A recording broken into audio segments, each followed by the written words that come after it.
Hello, Decode Your Burnout fans, and welcome to another episode with me, Dr. Sharon Grossman. And today we're joined by Valerie Cockerell. Valerie was born and raised in France, where she graduated from Institut, and forgive me if I don't get the right pronunciation, but it's Lyon. Is that right? Oh, that's close enough. Close enough. With a degree in business hospitality. She participated in the World Showcase Fellowship Program at Epcot in 1987/88. After working as an investment advisor for a bank, she eventually joined Disneyland Paris in 1991 as a retail manager and ran multiple merchandise locations in the resort division. She eventually joined the merchandise buying office and oversaw the assortment planning for all resort merchandise locations at Disneyland Paris. Then she moved to Florida in 1997, where she worked as the assortment planning manager at Downtown Disney and Epcot Center. So if you're hearing a lot of Disney references, you're going to understand soon where we're going with this. And if you can see us because you're watching us on YouTube, there's a little Disney figure that Valerie has in the background. So back to the bio. So she then moved to merchandise brand management for both Epcot and the Disney Cruise Line. And she left the company. She started consulting for outside organizations in the retail world, returned to Disney in 2013 to become a contract facilitator for Disney Institute. She facilitated professional development classes and custom programs in both French and English. And she really was able to draw from her international management experience in retail and operations to teach Disney's approach to leadership excellence and customer service. So we can agree that all of this experience in not just anywhere in the corporate sector, but at Disney has really brought her a lot of valuable experience that we're going to hear about today. Since May 2019, Valerie has turned into a keynote speaker, and she facilitates workshops with her husband, Dan Cockerell, who we will also talk about shortly. She explains her expertise and methodology in leading teams and delivering outstanding customer service. And then she just came out with a brand new book called Manage Like a Mother, which is where she brings a simple to understand and easy to implement take on leadership inspired by a mother's playbook, something I think that only us mothers can really do. So Valerie, I'm so excited to have you. Welcome to the show. Thank you. Thank you for having me. It's a pleasure talking to you today. So before we get all into it, I always like to ask people if you've had an experience with burnout, if you could share your experience. Close enough, I would say.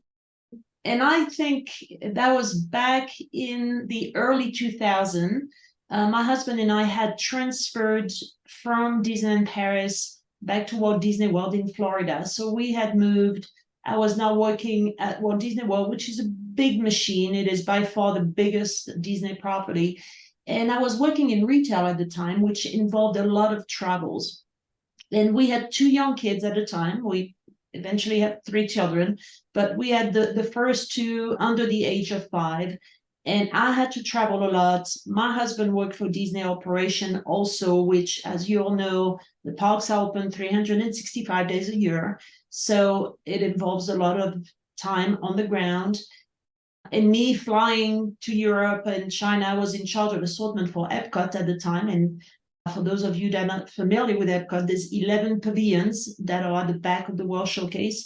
And I was in charge of retail for these pavilions. So I had to travel to all these countries, which sounds like a lot of fun. But when you're mom and you have two young kids and your husband is also out and about and you have babysitters lined up to, take care of the kids, it got to the point where, number one, I was exhausted.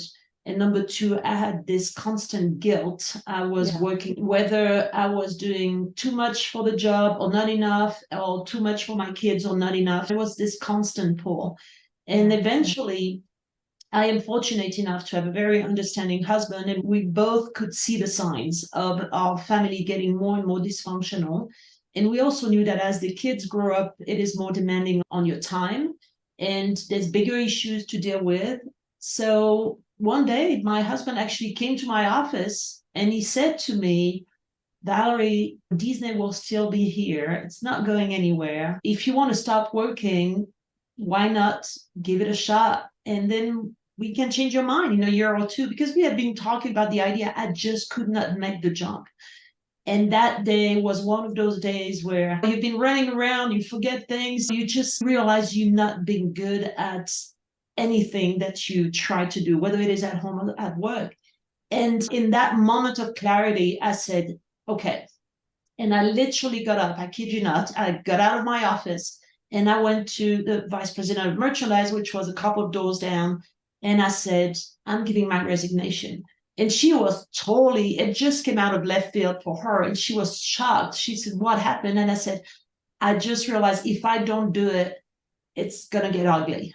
So this was my, not exactly burnout, but we were very close. I was personally exhausted. And I realized that and took a pretty drastic decision with the comfort of knowing that first, financially, I could, and I feel very lucky to have been able to do that. Number two, working for a company like Disney and knowing that Disney would still be there and I was welcome to come back, which I eventually did some years later.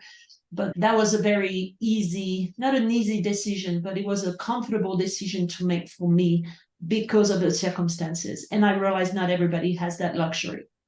So I'm actually curious. So you and your husband both worked for Disney. You both had very long hours. You were ridden with guilt about straddling, raising the kids and working. And your husband comes to you and says, why don't you just quit? And then you don't have to work. And then you could just be with the kids. And I'm so curious, what was it like for him to be a dad and work and not be with the kids? And like, did he ever consider, like, you work and I'll quit? Or was it like, no, you're the mom, you should be the one not to work? I'm glad you asked this question. In retrospect, we often talk about this now. And I said, you know, Dan, we never, ever at any point entertained the possibility that maybe you should be the one staying home. And we were about, I think our career were pretty much on par at the time. So who knows what would have happened to my career. Dan went on to becoming, I think shortly after that, he took a position as the general manager of the All-Star Resort, which is the biggest Disney hotel with 6,000 hotel rooms. And then shortly after that, he was promoted vice president of Epcot, then the Disney Hollywood Studio, and eventually the Magic Kingdom. So he had an incredible career. Who knows what my career would have been? Maybe as good or not as good or better, we'll never know.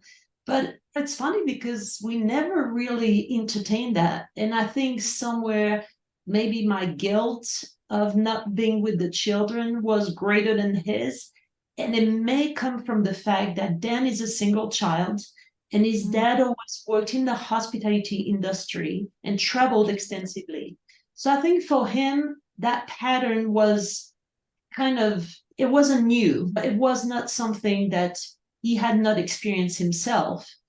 Versus for me, my mom didn't work when I was a child. And I remember having my mom at home. And I think my guilt, thinking my mom was here for me when I grew up. And I felt like I needed to be there for my kids when they were growing up. So that's why we never considered that maybe Dan should be the one staying home. And I'm glad to see that today more and more couples are making that kind of decisions, which is wonderful. And I think that's the way it should be. And there's no right or wrong here, is to each their own. And it's for them to decide what works best for their family unit. I think you make an excellent point, and that is that we each have guilt at different levels for different reasons because of maybe how we grew up or what we believe, right? And for you, it was a very different reality than for your husband because of the way that he grew up versus how you grew up. And so because you were straddling this guilt and you had this inner conflict, it created what we call cognitive dissonance, right? It's where we feel uncomfortable with our situation and we're trying to find a way to reduce that inner conflict. And so we have to make a decision and then we have to kind of justify why we make that decision. And so for you, it was like, well, I feel guilty about not being with the kids. I've already spent all this time at work. So for me, it's a great opportunity to kind of switch and then I don't have to feel guilty anymore. And I can always come back to Disney. And that allowed that kind of story that you created, allowed you to make that decision and let go of the guilt of not working and just embracing the children. And for him, because he didn't have the guilt, there was no cognitive dissonance that was strong enough to leave. And so I think it's important to recognize that it's not just about gender, it's also about our background and where we come from and our beliefs and whether we have guilt or not. There's so much that goes into these decisions. But I think the fact that you made the decision probably saved you from very severe burnout, because it sounds like you were on your way anyhow with all this exhaustion of traveling. And by the way, guilt itself is something that is draining emotionally. So it's not just about the long hours and the work that you're putting in. It's also like that constant battle within yourself and the desire to be able to kind of duplicate yourself and be able to spend time with the kids and not be able to. That is also an energy drain. So it's all contributing to the overall pot, if you will, of energy that you're carrying. And then you're starting to feel the exhaustion. So thank you for sharing. There is the idea that you're not delivering your best. That was for me, I wouldn't say I'm a perfectionist, but always thinking that I could be a better mom or I could be a better leader. And that constant feeling that I'm just falling short on both ends because I cannot apply myself fully. And I think it affects eventually your self-confidence and knowing that I could have done better. I have more to offer. And that is something that adds up over time. It's like layers and layers and layers that lead to complete burnout eventually, and being unhappy with yourself and unfulfilled and not satisfied with the life we lead. And that's where, and I think what we can learn from that is that it's important for us to focus on, when possible, one thing at a time, because we got too many things. We can't do everything perfectly, right? We can't be our best in so many different domains. We kind of have to strategize and say, like, this is my priority. This is what I'm going to do as best as I can. And I know that I have all these other things that I also am involved in, and they're going to have to take a hit, right? Because when you have unrealistic expectations of yourself, that I'm going to be the best mom and I'm going to be like top of the world in terms of my career, then obviously you're deluding yourself, because we all only have 24 hours in a day and your energy gets tapped out after a certain point. So you made a decision about, I want to be the best mom. And so I'm prioritizing that. And I say kudos to you for just making a decision rather than staying in that paradigm, which a lot of people do. And definitely it leads to lots of burnout for them. So that's really good. And I think this idea of not being a perfectionist, but you could still be your best, is something that we can all relate to. And I think is important in a way to prevent burnout, and asking yourself the question, not how can I be perfect in everything that I do, but how can I be my best in the one thing or the two things that I really focus on, right? And that's a very different kind of situation that you're putting yourself into.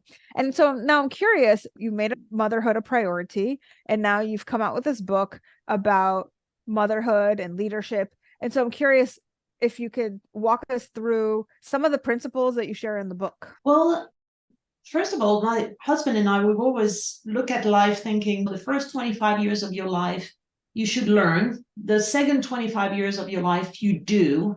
And then the next 25 years, you should teach and share your experience and your insight. And then anything that happens beyond that is gravy, right? So we're over 50. We're both looking back at our career and what we've done. And I realized that when I was in my 20s, I became a leader. At the time working at Disneyland Paris, I had no idea what I was doing. I mean, I was a mess. I had no idea what leadership was.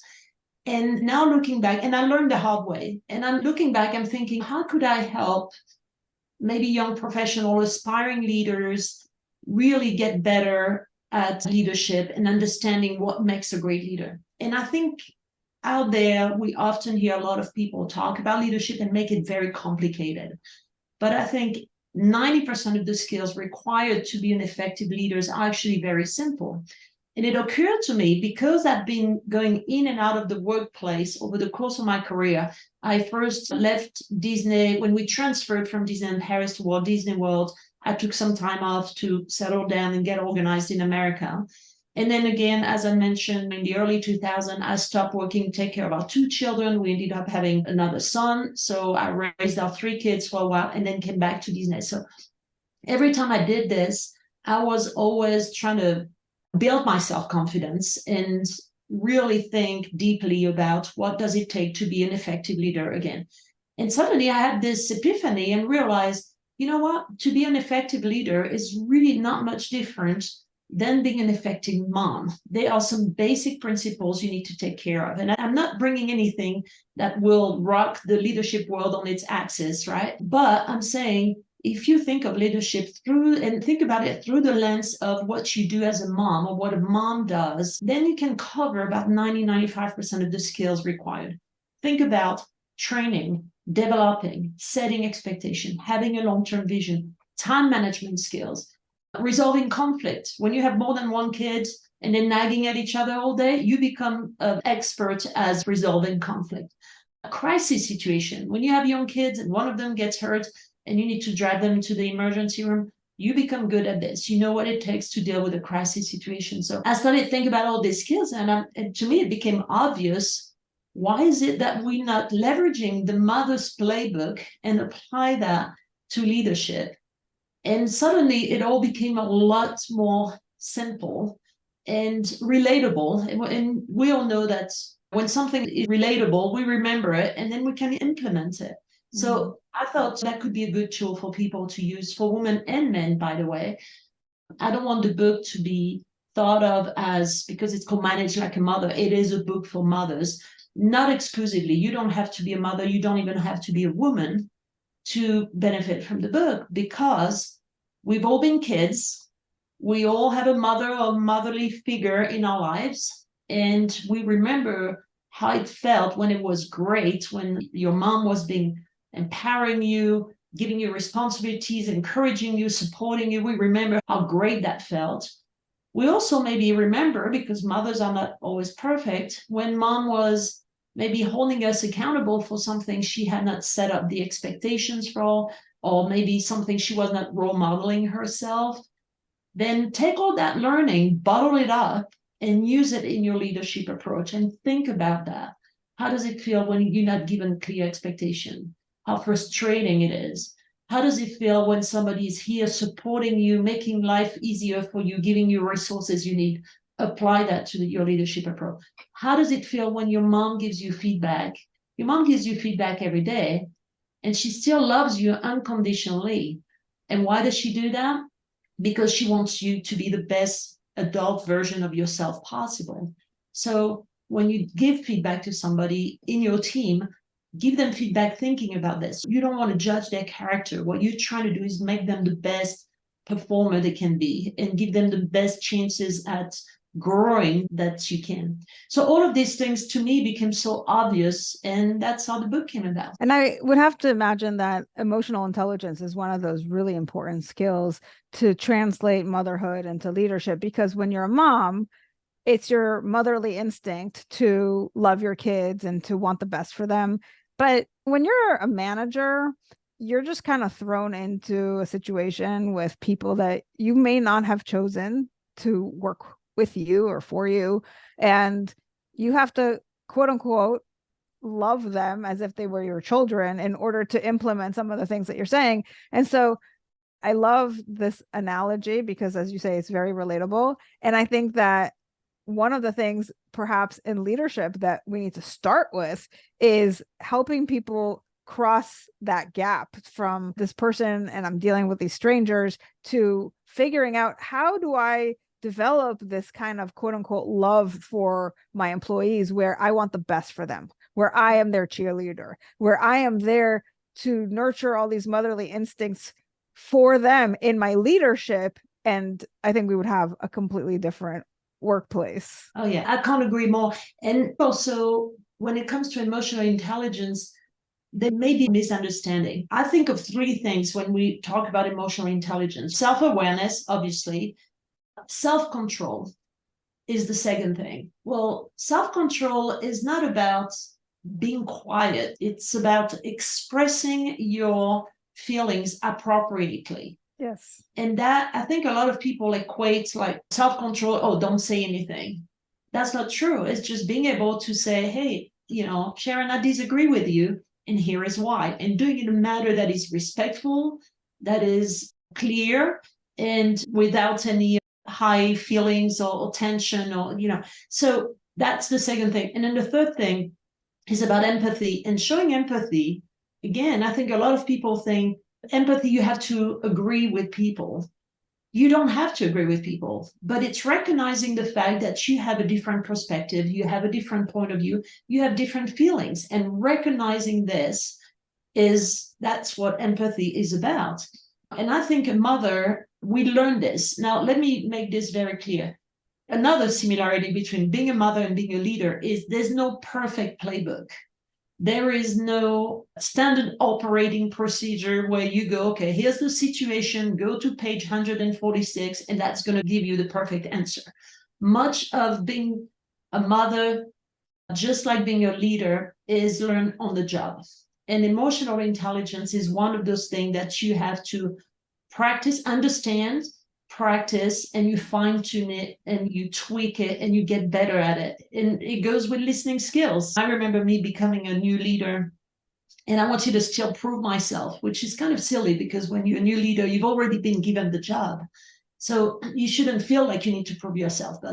And I would just be giving directive, setting expectation, coming up with ideas, trying to problem solve and fix everything, which was the wrong approach. That's why I said I had no idea what leadership was all about.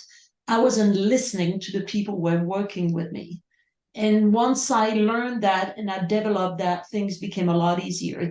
Communication is a two-way street. Things where ideas, suggestion, comment, criticism would come back at me, and I would be listening to it and taking into consideration. So that's a skill, whether you're a mom or a leader, that's something you learn on the job. Few people have that naturally. I think it's something we develop over time.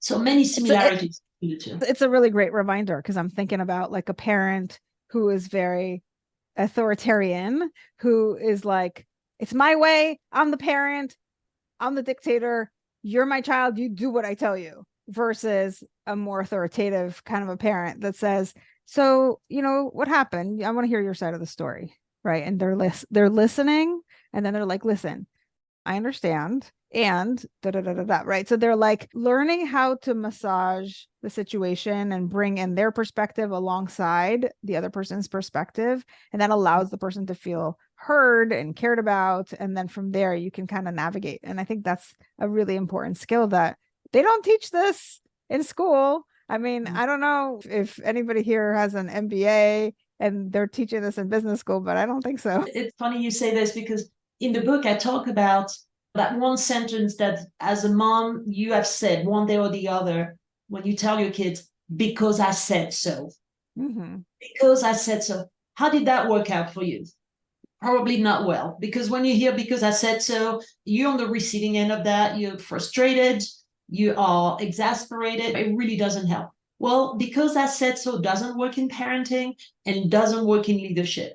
You can't just make that statement and walk away and hope that people will they may do what you're asking that one time, but the next time you've got your back turned, you will do whatever you think best. So it's the idea that you have to understand others, give them an opportunity to explain their point of view, and then explain what you are asking in the context of the overall goal or the overall dynamic of your family or the overall vision of what you're trying to accomplish, whether it is for your team, for your organization, or for your family unit. But just telling because I said so doesn't get you anywhere. Again, that's another learning from your childhood that you can remember and realize how ineffective it is, and remind yourself of that when you work with a team in the workplace. So Valerie, I got a question for you. A lot of times you're talking about this analogy of parenting, and one of the things we know is that parenting is the hardest job on the planet. And so if parenting is like leadership, people must think that leadership is complicated. And so I'm curious about your take on this. Those are all principles. It's not that complicated. Those are principles that we know and we understand when we think about the interaction of a mother with her kids. It's about respect. It's about developing. It's about setting clear expectations. It's about managing your time properly so you can really invest your time in the things that matter most. Sometimes as a mom, it's okay to leave your kitchen absolute hot mess if you can spend 15 minutes reading a book with your child. Why is it important? Because in the long term, you understand that if your child becomes an avid reader, enjoys reading, when your child's going to be an avid reader, he's going to have an easier time at school, which will lead to maybe a better education, which will give them a better chance to do a job of their liking and of their choosing. So a mother understands that long-term implication, and therefore she understands where she needs to apply her time.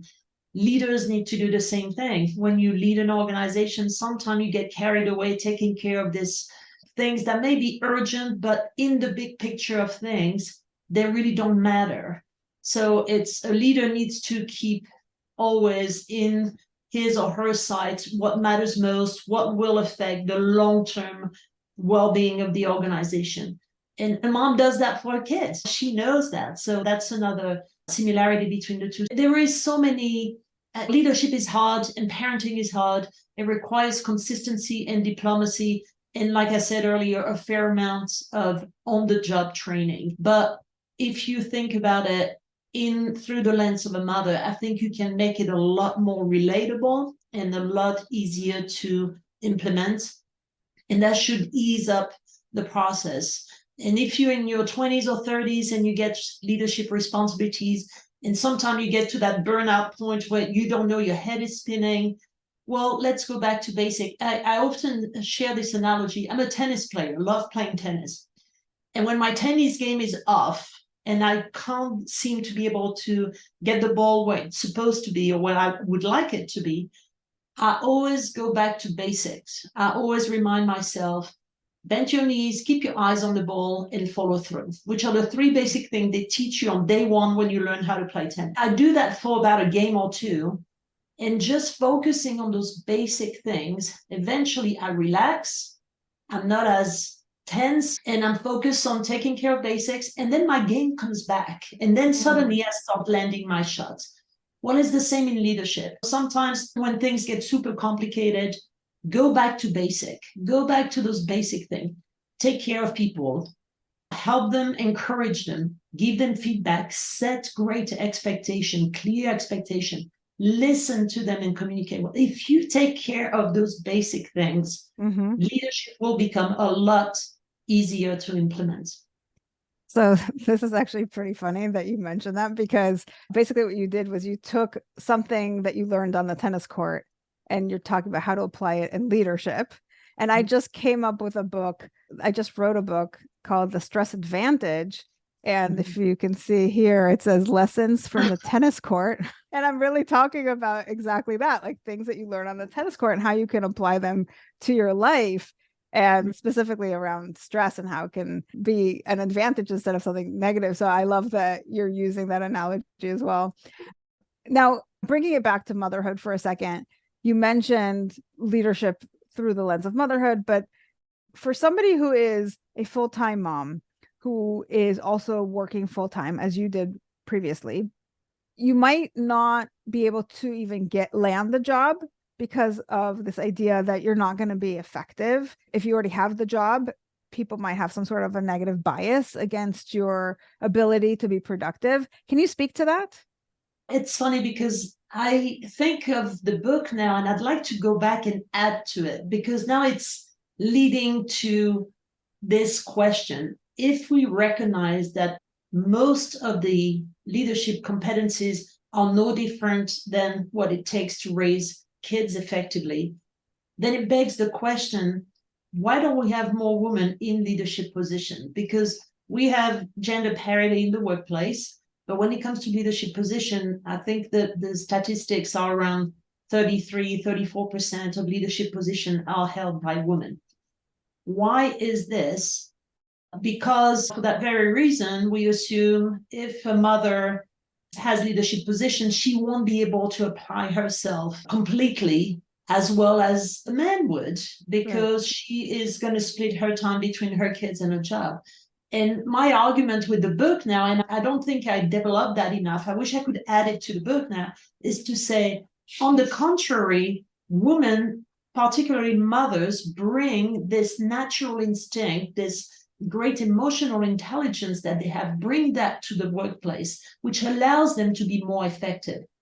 Now, let me share with you a study that I read about. I think the study took place about 10 years ago. It's not recent, but it was done by MIT. And what they did, they were trying to measure the collective IQ of a team. So they formed different teams and put on those teams people with different IQs. And what they found out, and they measured to see how effective they were.